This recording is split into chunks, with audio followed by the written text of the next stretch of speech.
तो hello dear students and friends, आज की इस वीडियो में बात करने वाले हैं army technical graduate course TGC July 2024 recruitment के बारे में। आप सभी को बता दें कि आर्मी टीजीसी ने 139th रिक्रूटमेंट को जारी किया गया है। इसके रिगार्डिंग हम आपको इस वीडियो में एज लिमिट क्या होंगे, एजुकेशन क्वालिफिकेशन क्या होगा, यहाँ पे सीधी मेरिट बेस्ड भर्ती होगी, कोई एग्जामिनेशन देने की ज़रूरत नहीं होगी। तो चलिए इस वीडियो में जानेंगे कि अगर एग्जामिनेशन नहीं देना है तो कैसे क्या होगा, सभी तमाम जानकारी, सिलेक्शन प्रोसेस, काम क्या करना होगा, सैलरी कितनी मिलेगी, सभी जानकारी यहाँ पर देने का प्रयास करेंगे। तो वीडियोस पे बने रहिएगा और कंप्लीट वीडियोस को वॉच कीजिएगा। तो चलिए बढ़ते हैं वीडियोस की ओर और सभी इन्फॉर्मेशन को यहाँ पे आपको हम देते हैं। आपको सभी स्टूडेंट्स को ये भी कहना चाहेंगे, सभी दोस्तों भाइयों से, कि प्लीज़ वीडियो अच्छा लगे, इन्फॉर्मेटिव लगे तो वीडियोस को लाइक जरूर कीजिएगा, चैनल को जरूर सब्सक्राइब कीजिएगा, दोस्तों में भी शेयर कीजिएगा ताकि उन्हें भी इसकी जानकारी मिल सके। पढ़ते हैं यहाँ पे इंपॉर्टेंट डेट्स की ओर। इंपॉर्टेंट डेट्स में आपका 27/9/2023 से लेकर 26/10/2023 तक आपके फॉर्म भरने का डेट को रखा गया है। यहाँ पे किसी भी कैटेगरी के लिए कोई भी एप्लीकेशन फ़ी देने की जरूरत नहीं है। आप फ़ी को यहाँ पे सिंपली है कि आपका कोई भी फ़ी नहीं लगेगा, ना कोई पोर्टल चार्ज लगेगा, आप directly free of cost form को भर सकते हैं। बात कर लेते हैं यहाँ पे एलिजिबिलिटी क्राइटेरिया के बारे में। तो आप जो भी स्टूडेंट्स अनमेड मेल होंगे उनके लिए क्या वैकेंसी को निकाला गया है। यहाँ पे पासिंग और अपीयरिंग इंजीनियरिंग डिग्री मांगा गया है रिलेटेड ट्रेड और ब्रांच में। यदि आपने पासिंग और इंजीनियरिंग डिग्री आपके पास है, या फिर यदि आपने फाइनल ईयर में अपना अभी बीटेक कर रहे होंगे, तब भी आप इस फॉर्म को भर सकते हैं। आगे हम नोटिफिकेशन में तमाम जानकारी आगे आपको और भी देंगे, तो वीडियो से बने रहिएगा और कंप्लीट वीडियोस को वॉच कीजिएगा। यदि आप फाइनल ईयर में हैं, उसके साथ भी कुछ कंडीशन लगाए गए हैं, वो क्या कंडीशन है वो हम आपको आगे बताएंगे, तो वीडियोज़ को देखते रहिए। मिनिमम एज आपका 20 ईयर, मैक्सिमम एज आपका 27 ईयर होना चाहिए। आपका जो एज लिमिट कैलकुलेटर है वो 1/7/2023 से काउंट किया जाएगा। आप अपने एज को 1/7/2023 से काउंट कीजिए कि 20 आपका मिनिमम 20 पूरा है या फिर नहीं पूरा है, और मैक्सिमम 27 से ज़्यादा तो नहीं हो रहा है। यदि 27 से ज़्यादा होगा तो फॉर्म आप नहीं भर सकते। एज रिलैक्सेशन जो मिलते हैं वो यहाँ पे भी दिए जाएंगे। तो चलिए बढ़ते हैं नोटिफिकेशन की ओर और वहाँ पे सारे डिटेल्स को और समझते हैं।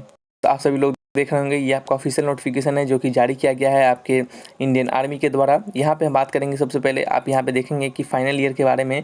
यदि आपने फाइनल ईयर में है, आपका अपीयरिंग डिग्री है और फाइनल सेमेस्टर में है आप, और याद रखिए यदि आपका एग्जामिनेशन जो है वो 1 जुलाई 2024 के बाद होगा आपके फाइनल ईयर का एग्जाम, तो आप इस कोर्स के लिए एलिजिबल नहीं होंगे, यानी इस पर्टिकुलर वैकेंसी के लिए एलिजिबल नहीं होंगे। यानी कहने का मतलब है आपके फाइनल सेमेस्टर का एग्जाम जो है वो 1 जुलाई 2024 से पहले कंडक्ट हो जाना चाहिए। ठीक है, सिंपल है इसका मतलब। आगे बढ़ते हैं और बात कर लेते हैं वैकेंसी के बारे में। आपका जो वैकेंसी है, सबसे पहले बात करते हैं सिविल इंजीनियरिंग के बारे में। तो सिविल इंजीनियरिंग में विभिन्न प्रकार के इक्विवेलेंट डिग्री है, यदि आपके पास है तो आप फॉर्म भरने के लिए एलिजिबल है। सिविल की रिगार्डिंग 7 वैकेंसी को रखा गया है। आप अगर देखेंगे तो सिविल की रिगार्डिंग और बिल्डिंग कंस्ट्रक्शन टेक्नोलॉजी की रिगार्डिंग अलग अलग प्रकार के यहाँ पे आप कह सकते हैं कि इंजीनियरिंग स्ट्रीम है। आप इनमें से किसी भी एक इंजीनियरिंग स्ट्रीम में यदि आपने इंजीनियरिंग कंप्लीट किया है, बीटेक कंप्लीट किया है, तो आप फॉर्म भरने के लिए एलिजिबल होते हैं। उसी प्रकार से यहाँ पे कंप्यूटर साइंस के लिए है, इनके भी 7 वैकेंसी है। फिर आपका इलेक्ट्रिकल के लिए है यहाँ पे, और नेक्स्ट आपका इलेक्ट्रॉनिक्स के लिए है, और फिर आपका क्या है मैकेनिकल के लिए। सभी आप अपने category wise branch wise vacancy को यहाँ पे चेक कर सकते हैं। ठीक है, मैकेनिकल में भी आप विभिन्न प्रकार के वैकेंसी इसमें स्ट्रीम है, इसमें से कोई भी स्ट्रीम में यदि आपने मैकेनिकल डिग्री प्राप्त किया है तो फॉर्म भर सकते हैं। यहाँ पे मिक्स इंजीनियरिंग स्ट्रीम है जिसमें कि आपका agriculture, plastic, bio technology, food technology, ये सभी आ जाते हैं, तो आप इसे भी यहाँ पे देख सकते हैं।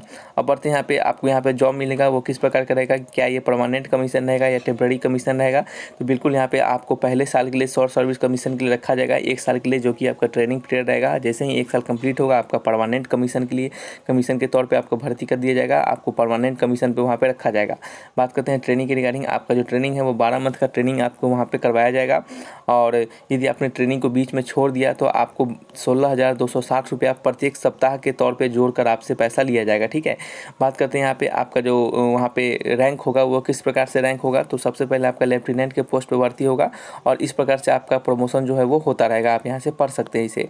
आप आगे बात कर लेते हैं यहाँ पे हम, आपका जो मेन चीज़ है यहाँ पे कि अब सिलेक्शन प्रोसेस कैसे होगा, उसके बाद हम सैलरी स्ट्रक्चर को समझाएंगे ट्रेनिंग के दौरान, और आपका ट्रेनिंग कंप्लीट हो जाएगा उसके बाद सैलरी कितना मिलेगा उसके बारे में।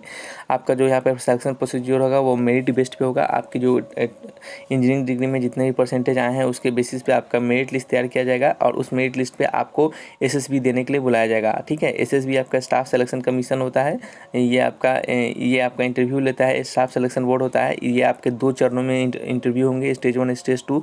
ये टोटल 5 दिन का इंटरव्यू रखा जाएगा। स्टेज 1 जिनका कंप्लीट हो जाएगा उनको स्टेज 2 के लिए रोका जाएगा, नहीं तो स्टेज 1 में ही उनको घर भेज दिया जाएगा। ठीक है, तो ये एसएसबी के यहाँ पे कह सकते हैं कि प्रोसेस होते हैं। यदि आपने एसएसबी इंटरव्यू को निकाल लिया तो आपका मेरिट लिस्ट तैयार किया जाएगा, और उस मेरिट लिस्ट में आपका जितना ज़्यादा मार्क्स होगा एसएसबी में, उसके अनुसार से क्या होंगे, आपके मेरिट लिस्ट तैयार किए जाएंगे और उसी के बेसिस पे आपका सिलेक्शन होगा। ठीक है, तो यहाँ पे सिर्फ आपका इंटरव्यू के बेसिस पे सिलेक्शन होने वाला है, कोई एग्जामिनेशन नहीं होगा। ठीक है, तो आपको सभी को समझ में आया होगा मेरिट के बारे में क्या है नहीं है। ठीक है, अब हम समझ लेते हैं यहाँ पे सैलरी स्ट्रक्चर के बारे में। आपका जो सैलरी मिलेगा वो किस प्रकार से मिलेगा, तो ध्यान से देखिएगा यहाँ पे स्टूडेंट्स। आपके जो सैलरी स्ट्रक्चर रखे गए हैं वो सिंपली आप जब सबसे पहले अगर आप ट्रेनिंग के दौरान आप ट्रेनिंग करेंगे तो ट्रेनिंग के दौरान आपका 56,100 आपका सिर्फ क्या होगा, बेसिक पे आपको फिक्स मिलेगा। उसके बाद इसमें कोई अलाउंसेस नहीं दिए जाएंगे। जैसे ही आपका ट्रेनिंग कंप्लीट होता है तो आपको लेफ्टिनेंट के पद पर लेवल 10 का सैलरी प्रोवाइड किया जाएगा, जो कि 56,100 से लेकर 1,77,500 के बीच में रहेगा। आपका बेसिक पे 56,000 रहेगा और अदर अलाउंसेस मिला के आपका 1 लाख प्लस ही आपका वहाँ पे सैलरी पड़ने वाला है। ठीक है, क्योंकि आप देखेंगे यहाँ पे तो आपके विभिन्न प्रकार के अलग अलग क्या मिलते हैं, यहाँ पे आपके अलाउंसेस मिलते हैं। जैसे एक आपका मिलिट्री एमएसपी अलाउंस हो गया यहाँ पे 15,000 का। फिर ये आप अलाउंसेस देख सकते हैं, अलग अलग प्रकार के अलाउंसेस आपको दिए जाएंगे। फिर ये आपके अलाउंसेस मिलेंगे। ठीक है, फिर नेक्स्ट आपका क्या है, आपका सियाचिन, अगर सियाचिन में आपका होते हैं, हाई एल्टीट्यूड में जाते हैं तो वहाँ के अलग अलाउंसेस मिलते हैं। ठीक है, यूनिफॉर्म अलाउंसेस मिलते हैं, राशन मिलता है, ट्रांसपोर्ट मिलता है, विभिन्न प्रकार के अलाउंसेस आपको मिलते हैं। आपके चिल्ड्रन को यहाँ पे एजुकेशन के लिए अलाउंसेस मिलता है, उनके हॉस्टल के लिए यहाँ पे आपको फीस मिलता है। ठीक है, तो आपको सभी कुछ यहाँ पे मिलता है। तो आप अगर स्टूडेंट्स देखेंगे तो बहुत ही बेहतरीन ये जॉब है और बहुत लोग का ये ड्रीम जॉब होता है। तो आप यदि इंटरेस्टेड है तो फॉर्म भरना चाहते हैं तो जरूर फॉर्म को भरें। यदि किसी प्रकार का कोई भी डाउट हो तो हमसे आप कमेंट बॉक्स में लिखकर पूछ सकते हैं। तो रखते हैं इस वीडियो को, मिलेंगे नेक्स्ट वीडियो में। Thanks for watching.